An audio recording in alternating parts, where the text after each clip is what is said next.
altyd as jy nou dink aan roosmaryn.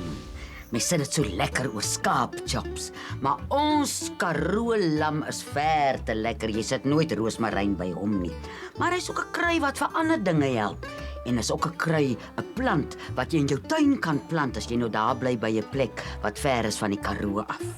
Nou roosmaryn, afgesien daarvan dat hy ruik, hy het 'n ruik aan hom wat dierbaar vas is.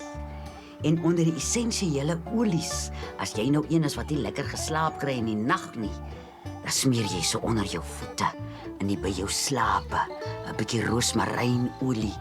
En ons moet nooit ons essensiële olies net so op die vel gebruik nie. Meng hom met die Engelsman praat van 'n base oil. Dan help hy daarvoor. Maar die werk wat ek hom nou gaan gebruik hierdie winter van 2026 is vir haar gesondheid. As ek nou die twee kyk, dan sal ek nou 1, 2, 3, 4, 5, ek gaan 7 sulke takkies vat. Op 1,5 liter water gaan ek in 'n kastrol sit. En op 'n stadige vlammetjie, net so blop prut, gaan ek hom laat kook so vir 3 na 5 minute en dan goed laat afkoel, want dit gaan my laaste afspoelwater wees as jy, na jy jou hare gewas het.